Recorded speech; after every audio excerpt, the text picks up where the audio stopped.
तो मुंजिया मूवी की शुरुआत होती है 1952 से, जहाँ पर हमें गांव के अंदर फेस्टिवल होते हुए देखते हैं। उस फेस्टिवल के अंदर हम दो भाई बहनों को देखते हैं, जिसमें भाई का नाम गोटिया होता है। जहाँ पर गोटिया बहुत ही ज्यादा गुस्से में था, क्योंकि उसको अपने से 7 साल बड़ी लड़की मुन्नी से लगन करना था, यानी कि शादी करनी थी। लेकिन ऑब्वियसली इस चीज के लिए उसके परिवार वाले या फिर कोई भी राजी नहीं होता, जिसके चलते वो अपनी बहन को चटोकवाड़ी में लेकर जाता है, वो भी एक बीच के किनारे से, ताकि वो वहाँ पर पीपल के पेड़ के नीचे एक रिचुअल कर सकेगा, जिससे कि उसको मुन्नी मिल जाएगी।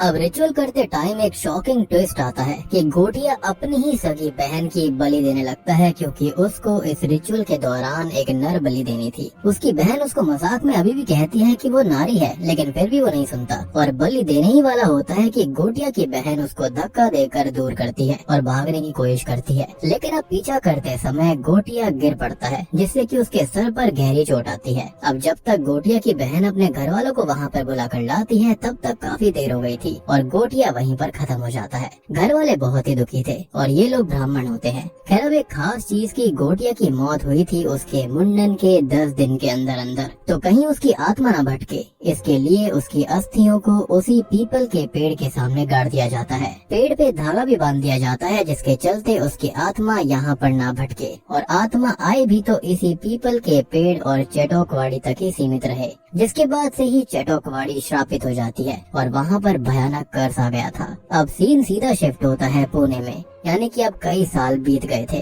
खैर, पुणे के अंदर हम पम्मी को देखते हैं, उसके बेटे बिट्टू को और उसकी दादी को, यानी कि अज्जी को। अब पम्मी यहाँ पर ब्यूटी पार्लर चलाती है और बिट्टू उसकी मदद करता है। वो स्टाइलिंग का एडवांस काम सीखने के लिए फॉरेन जाना चाहता है, क्योंकि उसकी अप्लाई की हुई एप्लीकेशन सेलेक्ट हो गई थी। लेकिन पम्मी इसके लिए कंफर्टेबल नहीं होती, क्योंकि उसके लिए बिट्टू अभी बच्चा था और वो उसको खोना नहीं चाहती थी, क्योंकि पम्मी के हस्बैंड अब इस दुनिया में नहीं थे।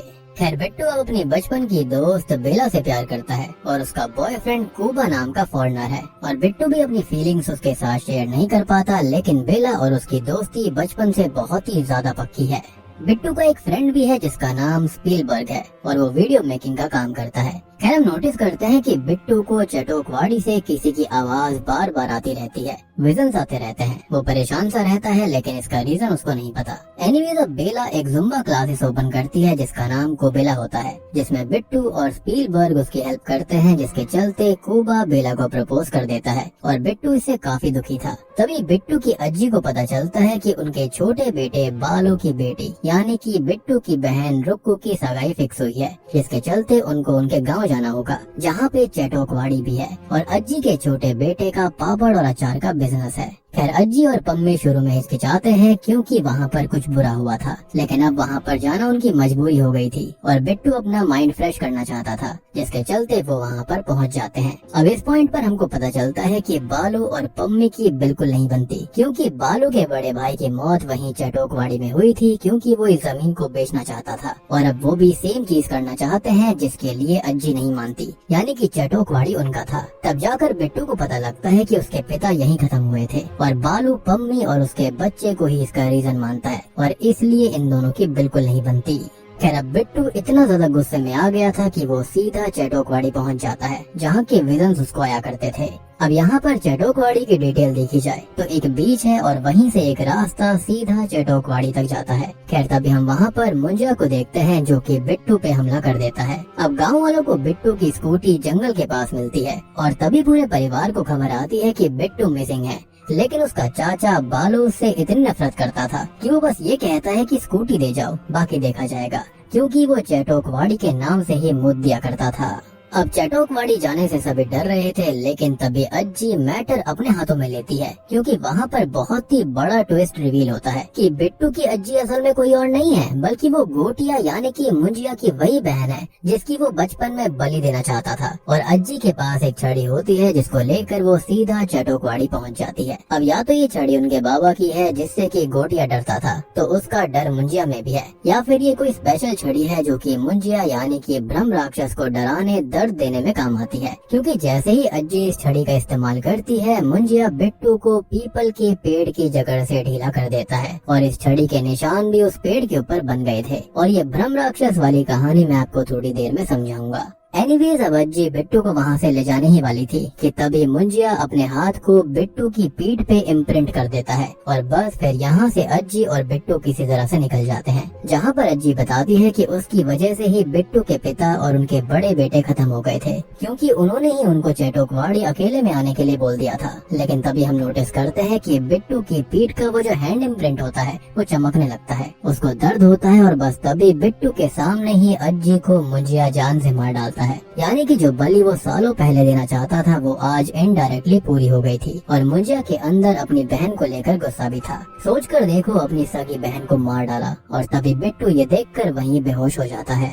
इसके बाद बिट्टू की आंख सीधा हॉस्पिटल में खुलती है, जहाँ पर उसको ये दुख खबर मिलती है कि उसकी अज्जी अब जिंदा नहीं रही, जो कि उस पर जान छिड़कती थी। वो उनका बहुत ही ज्यादा लाडला था, लेकिन अब वो नहीं रही, जिससे कि पम्मी, बिट्टू और रुक्कू सभी टूट जाते हैं। लेकिन बालू के टोंट अज्जी की चिता जलते वक्त भी नहीं रुकते और बस गुस्से में आकर पम्मी बिट्टू को शहर ले जाने लगती है। अब शाम होते ही बस के अंदर मुंजिया एक लेडी पैसेंजर को चिमटी काट लेता है, जिससे उस लेडी को बिट्टू पे शक होता है, वो उसको मारती है। लेकिन हम देखते हैं कि वो मुंजिया ने किया था, जो कि बस बिट्टू को दिख रहा था।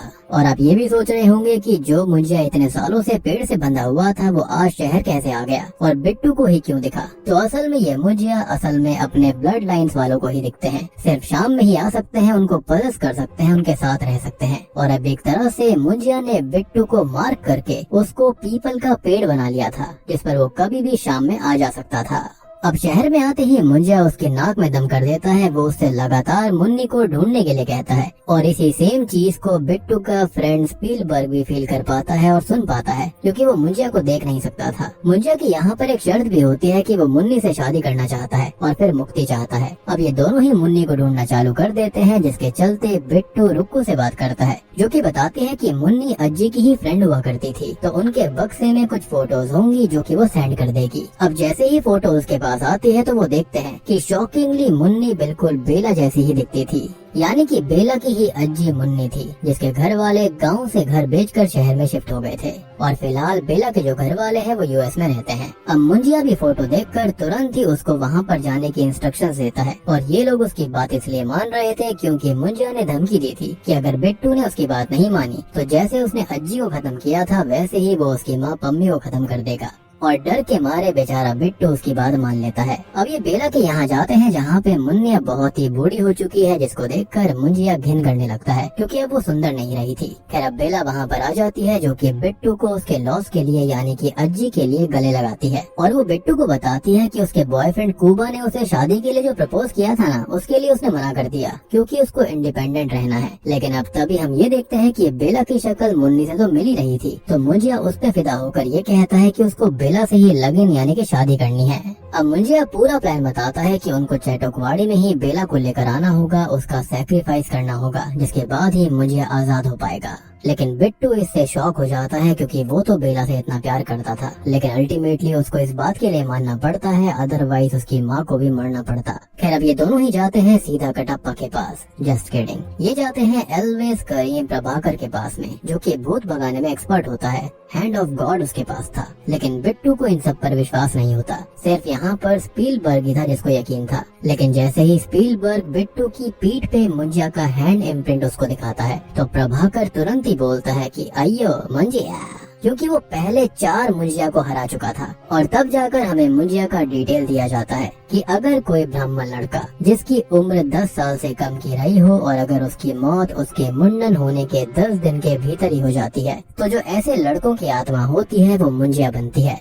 इसलिए उनकी अस्थियों को पीपल के पेड़ के सामने गाड़ा जाता है या फिर उसके नीचे गाड़ा जाता है, क्योंकि उनकी कुछ अधूरी इच्छाएं होती हैं और वो कहीं बाहर ना आ जाएं, इसलिए उनको पेड़ से बांध दिया जाता है। और सेम चीज गोटिया के साथ भी करी गई थी। ये सब बेसिकली भ्रम राक्षस होते हैं जो कि मर नहीं सकते और इनको बस रोका जा सकता है, कैद किया जा सकता है। लेकिन प्रभाकर कहता है कि इसका भी एक तरीका है। जिस लड़की से उसको शादी करनी है उसको लेकर वहीं जाना होगा जहाँ पे मुंजिया को बांधा गया था। उसके बाद उसको शादी करने के लिए किसी फिजिकल फॉर्म में ही आना पड़ता है, जो कि होती है बकरी। और ये बात मुंजिया खुद से कभी नहीं बताएगा। जिसके बाद अगर बकरी को मारा जाए तो मुंजिया भी खत्म हो जाएगा। प्रभाकर का कहना था कि लड़की को मनाने का काम उन सब का होगा। तभी गांव में हम नोटिस करते हैं कि रुक्कू की सगाई टूट गई थी क्योंकि अज्जी के देहांत के चलते अब शादी नहीं हो सकती थी। और सबसे बड़ी बात कि यहाँ पर जो स्पीलबर्ग होता है वो रुक्कू को पसंद किया करता था। तो यहाँ पर अब उन दोनों को आइडिया आता है कि वो लोग बेला को वहाँ पर उसके जुम्बा क्लासेस के शूट के लिए लेकर जाएंगे और मुंजिया का खात्मा कर देंगे, जिसके चलते पम्मी, प्रभाकर, बेला, बिट्टू और स्पीलबर्ग समेत सारा क्रू जो होता है वो वहाँ पर पहुँच जाते हैं। रीजन बीइंग कि रुक्कू के नाम गाँव वाला घर था और बिट्टू के नाम शहर वाला। और बालू भी यहाँ पर कुछ नहीं कर पाता, उसको मजबूरी में इनको रहने देना पड़ता है। खैर शूट वगैरह काफी अच्छे से होता है और ये सॉन्ग जो आता है ना वो भी काफी बढ़िया था, जो कि अरिजीत सिंह ने गाया है, जिसका नाम है तेनू खबर नहीं। एनीवेज अब बिट्टू और बेला साथ में बैठे होते हैं, जहाँ पर बेला कोबा से ब्रेकअप करने वाली थी, लेकिन कोबा यहीं पर आ जाता है और बेला से माफी मांगने लगता है। वो उसको आजादी देने के लिए रेडी था, जिसके बाद बेला भी मान जाती है। लेकिन जब कोबा बेला को किस करने की कोशिश करता है तो उसी वक्त शाम होने को थी, तो मुझे आकर कोबा को ले जाता है, उसको घायल कर देता है, जिसके चलते उसको क्लिनिक ले जाना पड़ता है, जहाँ पर डॉक्टर बताते हैं कि जानवर ने उसके बॉल्स को यानी कि गुलाब जामुन समझकर खा लिया है। लेकिन हम जानते हैं कि ये काम मुंजिया का था। अब इस चीज से बेला बेहोश हो गई थी क्योंकि उनका फ्यूचर ही खत्म हो गया। अब बिट्टू और स्पीलबर्ग मुंजिया को शांत करने की कोशिश करते हैं, लेकिन तभी वहाँ पर रुक्कू भी आ जाती है, जो कि मुंजिया को देख सकती थी क्योंकि वो भी सेम ही ब्लड लाइन की है। और बस अब ये तीनों प्लान करते हैं कि मुंजिया को अब खत्म करना ही पड़ेगा, उसे रोकना पड़ेगा। खैर प्रभाकर इनको सब बताता है कि इनको एक बकरी लानी पड़ेगी, जिसके माथे पर एक स्पेशल चिन्ह बनाकर मंत्र पढ़ने होंगे और मुंजिया को बकरी के शरीर में आमंत्रित करना पड़ेगा। और ये साइन बिट्टू के खून से बनेगा, जो कि होता है एक Z और उसके बीच में एक और लाइन। लेकिन इस साइन को बनाने में कोई भी गलती नहीं करनी है और न ही किसी और के शरीर पर या माथे पर ये बनाना है, अदरवाइज गड़बड़ हो जाएगी। खैर अब ये सब लोग बकरी लाते हैं और बेला को दारू पिला के वहाँ चेटोकवाड़ी वाले पीपल के पेड़ के नीचे ले आते हैं। और मुंजिया इनको प्रभाकर वाली इंस्ट्रक्शन ही देता है, यानी कि उसने अभी तक इनको कुछ नहीं बताया था। और मुंजिया बकरी में आ जाता है, लेकिन गड़बड़ हो जाती है क्योंकि बेला ने अपने माथे पे सेम साइन बना दिया था। और अब बस मुंजिया बकरी से निकलकर बेला के अंदर चला जाता है और बकरी के अंदर बेला की आत्मा चली जाती है, यानी कि यहाँ पर आत्मा स्विच हो गई थी। अब ये लोग करते ये हैं कि किसी तरह से इस बकरी को यानी कि बेला को लेकर वो आ रहे होते हैं, लेकिन इसको बकरी समझकर बालू अपने साथ ले जाता है ताकि वो उसको खा सके। अब ये लोग घर आ जाते हैं और पम्मी को बालू के खिलाफ भड़काते हैं कि पम्मी में बिल्कुल हिम्मत नहीं है बकरी लेने की, जिसके चलते वो गुस्से में वहाँ से जाने को उठती है कि बेला के शरीर में मुंजिया इन पर हमला कर देता है और सीधा घर पहुँच जाता है, जहाँ पर पम्मी को बिट्टू ने सब बता दिया था। लेकिन तभी प्रभाकर वहाँ पर आ जाता है क्योंकि इन्होंने उसको पहले ही सब बता दिया था। वो नमक का इस्तेमाल करके मुंजिया बेला को सर्कल में ही बांध देता है। स्पीलबर्ग और रुक्कू उस पर नजर रख रहे थे, लेकिन तभी स्पीलबर्ग को बहुत तेज सुसु आने लगती है, जिसके चलते वो वहाँ पर पास में ही चला जाता है और बाकी बेला को ढूंढने यानी कि उस बकरी को लेने जाते हैं। अब वहाँ जाकर इनको दिखता है कि बकरी को तो खा लिया गया है, तो प्रभाकर का ये कहना था कि बेला की आत्मा उसके शरीर में होगी और इससे भी आत्मा का एक्सचेंज हो सकता है। अब ये लोग साइन बनाते हैं उसके माथे पर, लेकिन तब तक स्पीलबर्ग को वो बकरी मिल गई थी और रुक्कू को बेवकूफ बनाकर मुंजिया आजाद होकर यहीं पर आ गया था। अब होता यह है कि 3 लोगों पर ये साइन बना हुआ था, यानी कि बकरी, बेला और बालू पर, जिससे कि बालू के शरीर में मुंजिया आ जाता है, बेला की आत्मा उसके शरीर में वापस आ गई थी और बकरी को भी उसकी आत्मा मिल जाती है। अब बालू के शरीर में मुंजिया सब पर हमला करता है और प्रभाकर को भी दूर फेंक देता है और फिर बेला को लेकर सीधा निकल पड़ता है चेटोकवाड़ी की तरफ। तभी बिट्टू को अपनी अज्जी की आत्मा दिखाई देती है, जो कि उसको ये कहती है कि अब मैनअप होने का टाइम आ चुका है, यानी कि हवा के झोंके को तूफान बनने का वक्त आ गया था। और वो छड़ी भी समुद्र से बाहर अचानक प्रकट हो जाती है, एज इफ की अज्जी की आत्मा उसकी हेल्प कर रही थी। फाइनली अब बिट्टू पीपल के पेड़ के पास पहुंच जाता है और इस छड़ी से खूब सारे वार मुंजिया पे करता है और अब उसकी आत्मा को सेम साइन बनाकर प्रॉपर्ली पेड़ से अटैच करता है। बालू भी इससे आजाद हो गया था, लेकिन वो ये सब देखकर डर कर वहाँ से भाग जाता है क्योंकि वो एक बुज़दिल इंसान था। मतलब अब मुंजिया पेड़ के अंदर था, लाइक पेड़ मुंजिया का शरीर बन गया था, जिससे कि उसको ज्यादा ताकत मिल जाती है। यानी कि अब मुंजिया जो था वो पेड़ को ऐसा इक्विपमेंट की तरह, एक हथियार की तरह इस्तेमाल कर सकता था। वो पेड़ की जड़ों से यहाँ पर इन दोनों पर ही हमला कर देता है, लेकिन तभी होता यह है कि जो बेला होती है वो मुंजिया के ऊपर तेल डाल देती है, जो कि ये लोग मुंजिया के लिए पहले लेकर आए थे ताकि वो सब कुछ जला सकें। और बस बिट्टू वहाँ पर आग लगा देता है, जिससे कि ये पीपल का पेड़ जलने लगता है और बेला और बिट्टू बच गए थे। बिट्टू ने फाइनली अपने प्यार को बचा लिया। खैर अब कुछ हफ्ते बीत जाते हैं और अब बेला बाहर घूमने जाने वाली थी। बिट्टू अब बेला को अपनी फीलिंग्स बताता है, लेकिन बेला उसको फ्रेंड जोन कर देती है, यानी कि वो उससे बहुत ही ज्यादा अटैच तो थी, उसकी दोस्त भी बन रही थी, लेकिन बस ये कह देती है कि तुम बेटर डिजर्व करते हो और मैं तो बाहर घूमना चाहती हूँ। और सच बताऊं, मुझे यहाँ पर बेला का कैरेक्टर बहुत ही ज्यादा इरिटेटिंग लगा। मतलब इस लड़की को पता ही नहीं था कि इसको चाहिए क्या। इसको आजादी चाहिए, इसको जुम्बा करना है, इसको बाहर घूमना है, इसको फॉरेनर चाहिए या फिर बिट्टू चाहिए, इसको कुछ नहीं पता था। और बिट्टू भी उसको जाने देता है। उसको लगता है कि यहाँ पर जब बेला को यही नहीं पता कि उसे चाहिए क्या, तो वो बिट्टू का क्या ख्याल रखती। अल्टीमेटली यहाँ पर यही सिखाया गया है कि प्यार करने का मतलब जाने देना होता है, ना कि जबरदस्ती करना। दुख होता है लेकिन यही सही है। जबकि मुंजिया ने उल्टा किया था। गोटिया शुरू से ही इविल था और वो इविल था इसलिए ब्रह्म राक्षस बना था। खैर मूवी के एंड में हम देखते हैं कि चटोकवाड़ी को काटा जा रहा था क्योंकि उस जगह को एक बिल्डर ने खरीद लिया। सेम चीज बालू ने भी बहुत पहले कही थी कि वो इसको बेचना चाहता है, जैसे कि उसका बड़ा भाई भी बेचना चाहता था। और अब अज्जी के मरने के बाद उसके पास राइट्स आ गए होंगे। साथ ही साथ हम ये भी देखते हैं कि अब जो बालू होता है वो बिल्कुल पगला सा हो गया था। वो अपने ऊपर पानी डलवाता है कि वो सूखने वाला है।